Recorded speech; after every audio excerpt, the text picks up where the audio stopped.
Fala Geek, aqui quem fala é Felipe e hoje a gente mergulha na HQ Feiticeira Suprema edição número 3. E se você curte esse tipo de conteúdo, apoiar o canal com a sua inscrição e aquele like já ajuda demais. Agora se quiser ver os vídeos assim que são postados, antes de todo mundo, é só se tornar membro Geek do canal por apenas R$ 3,99. É baratinho e faz uma diferença gigantesca para manter o canal vivo. Na dimensão conhecida como Além Adormecido, Kiton observa Wong com ironia, comentando que ele nem sequer tirou os sapatos e que não ouviu reclamações quando implorou para entrar naquela prisão luxuosa. Wong rebate que se para Kiton aquilo é cárcere, para ele é liberdade, ainda provocando que o restante do reino é organizado demais. Enquanto conversam, fica claro que os Vishanti armaram Agatha com novos artefatos e que ela queimou a magia do Sanctum, tornando aquele espaço o único abrigo possível. Tom, tranquilo com uma xícara nas mãos, relembra que Harkness arrancou seu coração, ao menos simbolicamente, e saboreia o fato de encontrá-la arruinando a própria diversão. Entre ossos e ruínas, Wanda Maximoff encara a devastação e admite que há dor demais para caber em palavras. Ela se apresenta como quem foi a feiticeira escarlate e agora é a feiticeira suprema. Lembrando que deve a uma amiga próxima, o inferno, que tomou não sua carne, mas os feitiços entranhados em cada fibra de seu ser. Ela aponta Agatha como responsável por iniciar o incêndio e reconhece que foi ingenuidade achar que as ferramentas encerrariam magia, decidindo agir com um Hex Cronal capaz de sufocar as chamas ao manipular o tempo. Ao erguer as mãos, Wanda tenta reescrever o desastre, fazendo como se o fogo jamais tivesse existido e assumindo o risco de alterar a própria realidade. Ao verificar os danos, Wanda percebe que o manto da levitação e o olho de Agamotto permanecem intactos, e reafirma que, como guardiã juramentada, os talismãs resistem.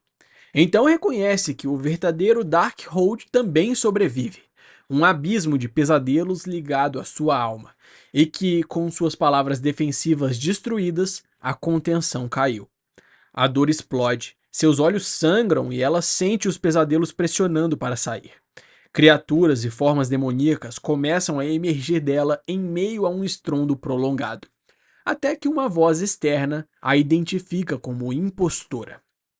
Wanda desperta no limbo e é recebida por Madeline Pryor, que a lembra de que ali é ela a feiticeira suprema e que o verdadeiro mestre das artes místicas prometera um tributo.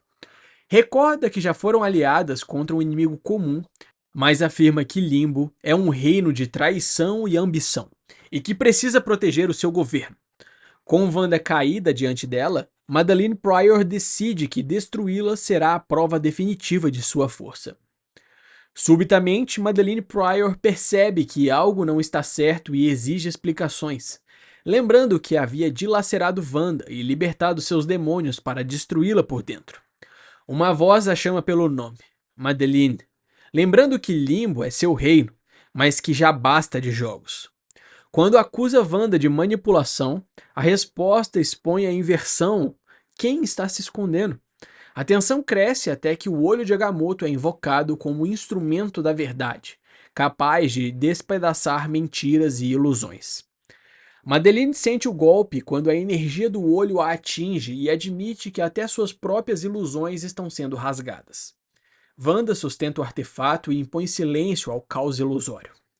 Wanda então confronta Madeline no plano mental, lembrando que já a acolhera antes e que, embora ligada ao caos, não é uma mente frágil.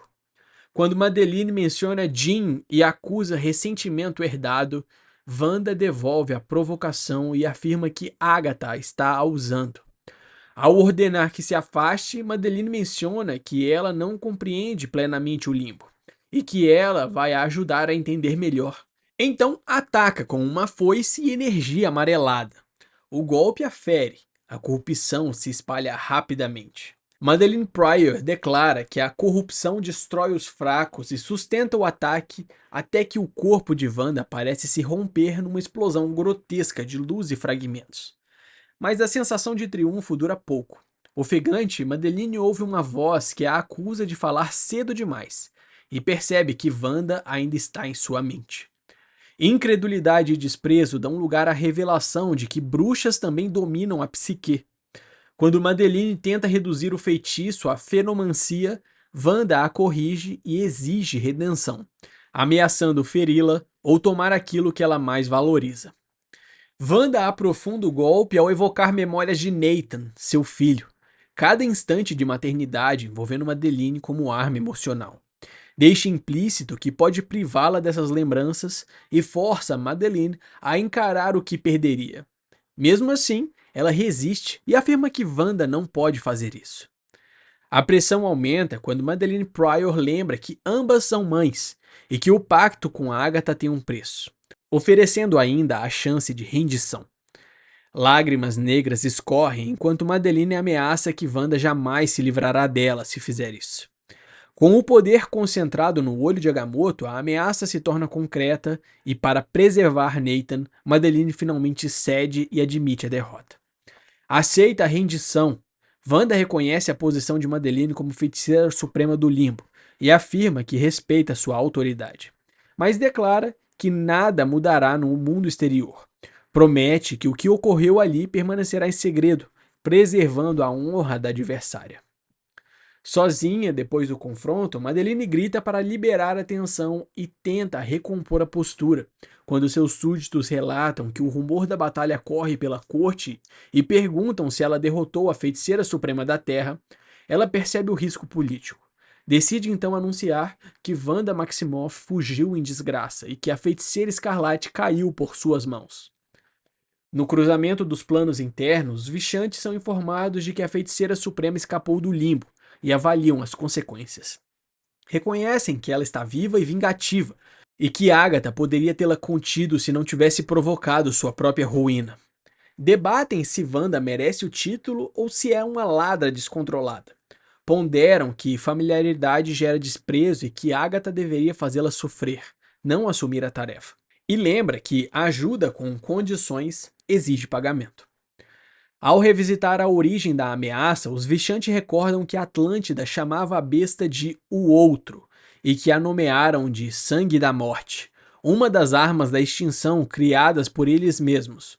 Admite que impuseram um Uroaf a Agatha, enquanto tentavam corrigir um erro antigo.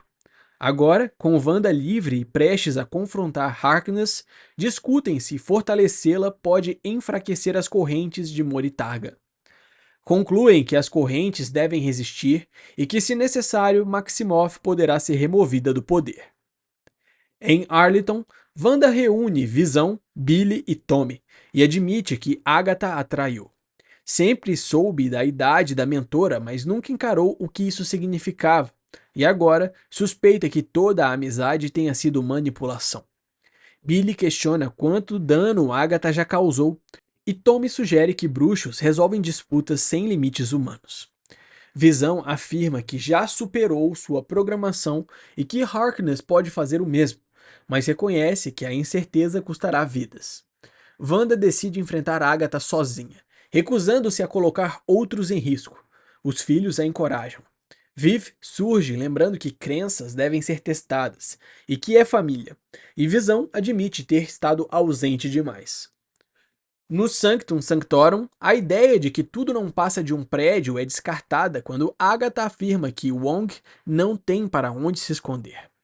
No Além Adormecido, Tom confirma que foi Agatha quem o invocou, não Wanda.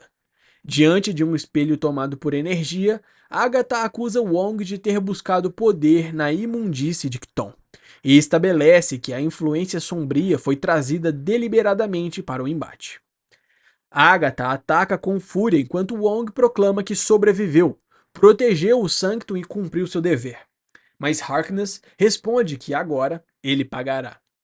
O golpe atinge Wong e parte sua forma astral em dois.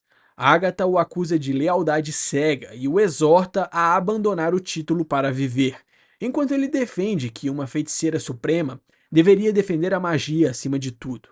De repente, uma nova pessoa interrompe o conflito, dizendo que Wong está certo.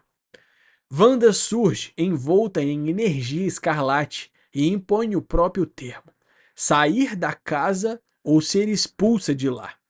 Com isso, assume o controle do confronto e transforma a disputa em mais um duelo declarado pela supremacia mágica e o título de Feiticeira Suprema.